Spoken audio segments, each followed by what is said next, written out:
What does 2 plus 2 equal? How do you spell school? Do you know how to read? For most people, these are relatively simple questions because everyone knows that 2 plus 2 equals 4, and school is spelled S-C-H-O-O-L, and most people know how to read. However, if you're not educated or did not go to school, you most likely do not know the answers to those questions. How important is education? Could you imagine what your life would be like and how difficult it would be if you were not educated? Unfortunately, some children understand this feeling because many children are not able to go to school for many different reasons. One being simply that their parents just cannot take them. They live too far away from the school. And some families and parents do not have enough money to, they can't afford gas and they cannot afford means of transportation to get their children there. Which, in that case, families usually rely on the bus system. But, unfortunately, buses, the routes are only so far. They don't drive everywhere to go get a child. They have their own routes. This is why the government and the educational system should work together to make sure there is at least one substantial public school in each major county, so every child will have the opportunity to attend school. During this speech, I am first going to tell you the 2 major factors that affect the level of education a child receives. Second, I'm going to tell you how increasing the amount of schools will benefit the children. And finally, I'm going to tell you how the government and educational system should help and how they should improve the education. I'm first going to discuss with you the 2 major factors that affect the level of education a child receives. According to Robert Lowe's article, Race, Power, and Funding, published in the 1997 anthology, Funding for Justice, the 2 major factors that affect the level of education are social origin and wealth. This means that how much money a family makes, where they live, what class they're in, or where they are from, that indicates what kind of education a child will receive.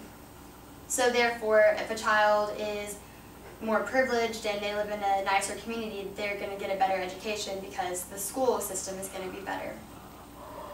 Unfortunately, that's definitely not fair for the children who are not privileged, and every child, privileged or underprivileged, they deserve the same level of effectiveness of education. It should not depend on where they live at.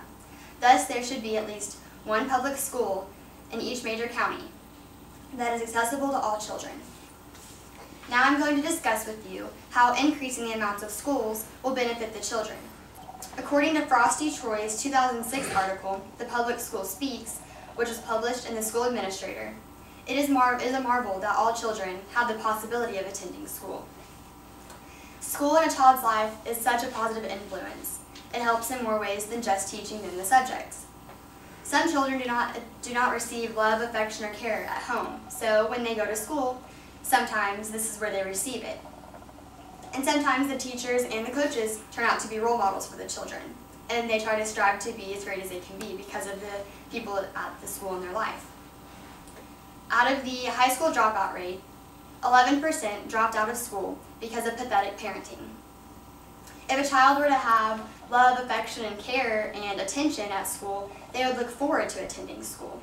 And sometimes children just need an extra push or someone to support them and just encourage them to do the best they can and to believe in them.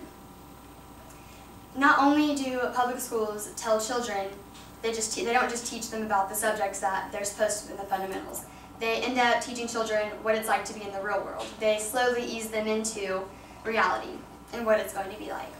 The same article states that more than 30% of the public school children, they only receive 1 hot meal a day, and this 1 hot meal is from the schools.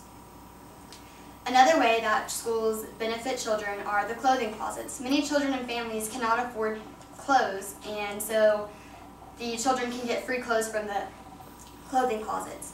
Public schools also provide counseling, athletics, health and psychological programs, and special education. Now, I'm going to discuss with you, I'm going to go into depth how the government and the educational system should work together to improve education for children. Harvey Kanter states in his Equal Opportunity in the Federal Role in Education article, published in the 1997 Funding for Justice anthology, that the educational system has been working on improving education since the 1960s and the 1970s. However, they cannot do this alone. The government needs to step up and give the school districts more money so they can make more schools or better the education. Improving education has and always will be a major goal for the educational system, and the educational system hopes that the government sees the need to fix this. Without the improvement of the schools, without the improvement of the schools and education, the children's level of success, it just drops daily, because if they do not have a great education, they're not going to be interested in it, they're most likely not going to stay in school, so therefore they will not be able to go to college. Barbara Miner states in her The Benefits of Smaller Classes article in the anthology that was published in 1997, Funding for Justice, that if the government and the educational system were to increase the amount of schools, the amount of children in each class would decrease. This would mean that the ratio from student to teacher would also decrease, and therefore they would have a more personal level together. The children would feel more welcome, and they would feel less scared to approach the teacher or ask questions or make themselves involved in class discussions. Barbara Miner also states, she talks about two different projects that were put on they were conducted to see if smaller class sizes would improve the education.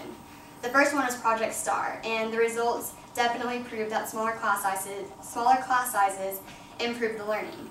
And the results they got were from the SAT scores, because they gave the SAT to a smaller classroom and they scored way higher than the children who were in a normal sized classroom.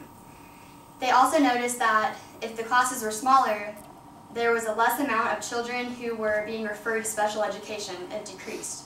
So there were three different conclusions that they gathered from this study, Project STAR. And the first one was that the smaller classes, their test scores, they definitely outperformed the normal sized classrooms.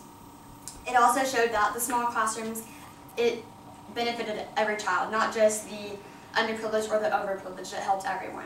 And the last one was that it did not take long at all to see results in the children. And almost immediately they were able to see that the smaller classes, they were benefiting the children.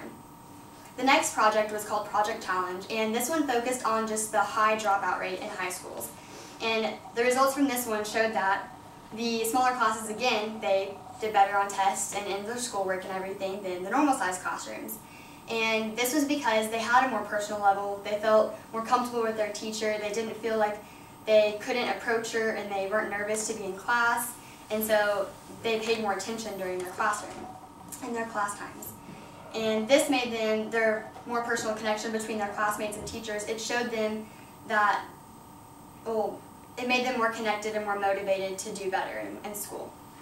Bob Peterson states in his School Facilities at Crisis Level, his article, he states that some schools do not allow children to carry backpacks because there's not enough room in the hallways and there's not enough room in the classrooms to have the backpacks in there. He also stated that some schools start serving lunch at 9:22 a.m. just to ensure that every child can be served lunch. I can't even comprehend how a child is supposed to eat lunch at 9:22 a.m. That's breakfast time, and yet they're wasting time because there's too many kids in the school and in the classrooms to have a normal schedule for lunch. If the government and educational system were to work together to increase the amount of schools, it would increase the opportunities that the children would have to be successful. This means that they would have better grades, they would be more involved in school, they would most likely stay in school, and they would be able to apply for scholarships and go to college. But the educational system can't do this alone, so the government should step up and give money and be involved in improving the education.